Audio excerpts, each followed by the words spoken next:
So I would say particularly the young people in the audience, while we are droning on and on and on about how to fix an initiative process through legislative overview, think about it through the lens of the public policy matter that's most interesting to you. And the conversation becomes a lot more relevant.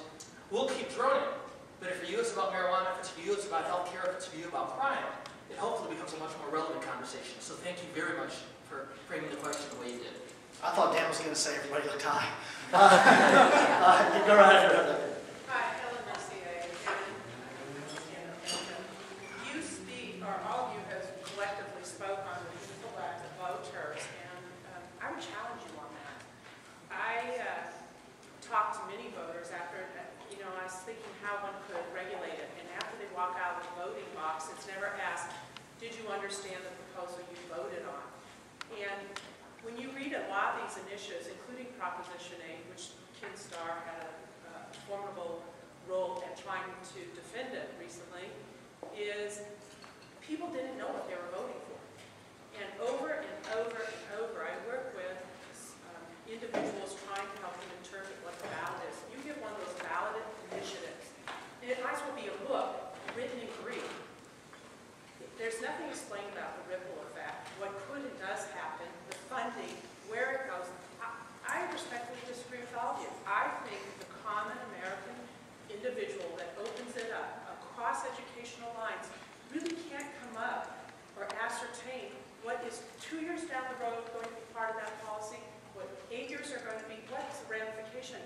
And if you do happen to be intellect enough to understand it, once an attorney gets a hold of it, it's going to be altogether different.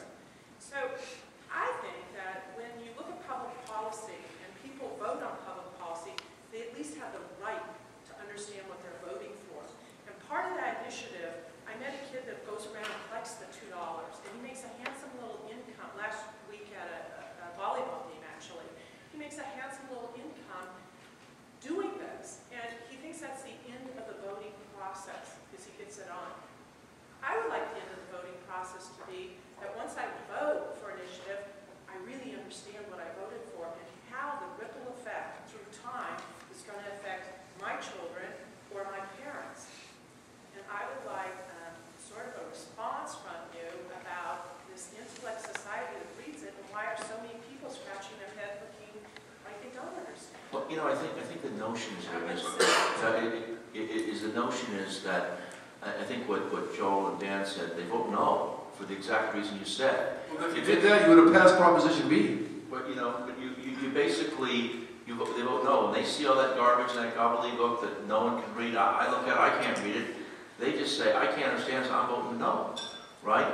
Most of these things go down for those very reasons. Prop 13 was a page, right? Page and a half? Yeah, 4 paragraphs. 4 paragraphs, you got to keep it simple so that folks can understand it. Otherwise, they just vote no. And I think that's a smart thing, because people, if they don't understand it, and the second argument is the broader thing is that I was addressing. I don't know what other folks would weigh in. There's kind of 2 different approaches toward the democratic process. One is you can think everybody's dumb, and what are they doing?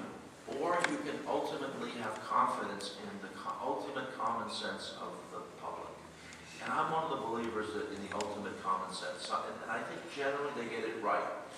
Often the messages are what they are, but they generally get it right. I mean, because we've got democracy that's worked pretty well for a long time. Don't forget, this country was founded on white men who owned land, were the only people that had the right to vote. And now we've got a society that we celebrate the diversity of that electorate in a whole different way. We celebrates the 50s and how great how the state was run. Well, the diversity in the state in the 50s was the Kiwanis Club white guys against the Rotarian Club white guys, right? There wasn't the kind of deliberation that we now see that brings everybody to the table. But from that stuff comes kind of an essence, and I'm a believer in that. And a believer in mostly saying no, because I'm not going to put up with this garbage of you trying to pull this over below my eyes. There's something in this and I don't trust it, which is the truth. And it usually is, and the general notion that people make mistakes once in a while, but by and large get it right. And I would just add to that, because I agree with everything Bob said. I would add to that there's a fellow, this fellow who's not sitting here, who very well could, by the name of Bob Stern, who has studied the initiative, puts out volumes on it, and Bob has noted that all the initiatives are passed. So in other words, take your theory, time has passed.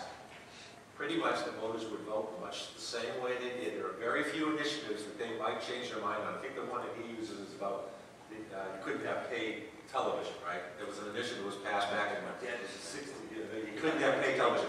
But there's one or two that he can point to.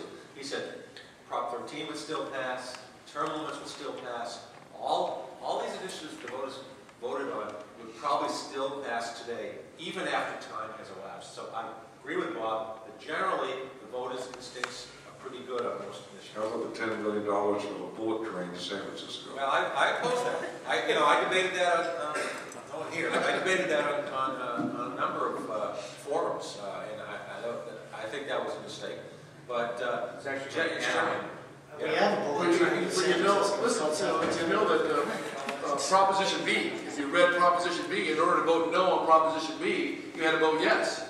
And it failed because the voters got it, because the message got out there. And which is, it was the energy. The whole green theater goes to all the money here. So it's interesting, you know, that somehow they get it. I don't know how during the mix of all this, and I don't want to sound cynical, but the voters get it. Prop B did not pass because of the great grassroots efforts. The blogs got out there very actively, and you're right. But it was just, and that's why we're evolving right now in this process, because the computer is changing this initiative process. But money is going to drive it, and it's not just average money.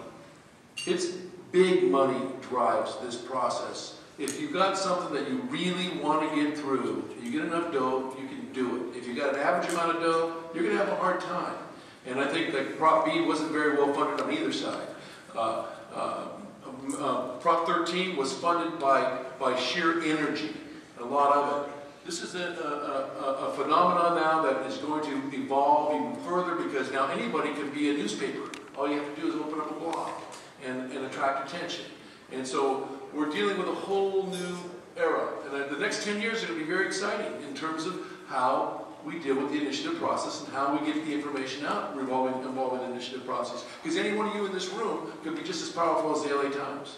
Keith, you had a question? Yeah, I'm not sure I get the Bob's solution to this by handing the choice of which initiatives go forward right back to the politicians who are not doing their job now. And especially if it's a partisan situation where you have, you basically give it to a partisan legislature that is not... the indirect initiative? Yeah, I don't get that. That seems to me to you might as well get rid of the initiative process, because you're giving the power to the one side that's in power, that's already not doing their job. No, what you're doing is, it was actually a recommendation of the commission, which was completely bipartisan, and it was the law of the state for some period of time. The notion is this: it's so expensive to pay for all those signatures to get something on the ballot, right?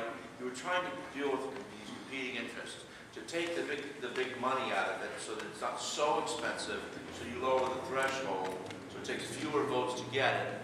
If you go before this hearing process, and you don't have to accept the outcome, you can or can't. So it gave an option. You might be able to explain a little bit better, but it gave an option, right? So if all of a sudden through a hearing vetting process it worked, you say, oh, those are great things. We didn't think about it. Oh, we missed this constitutional issue. You could accept it and take the changes as the proponent. Or alternatively, if you accepted that process and you said, oh my God, they're just gumming up the works, they're not doing something properly, you could still go on the ballot, but you by accepting that, it cost you less. And you are on the ballot with the original piece. With the exact language you put on it. You originally filed. So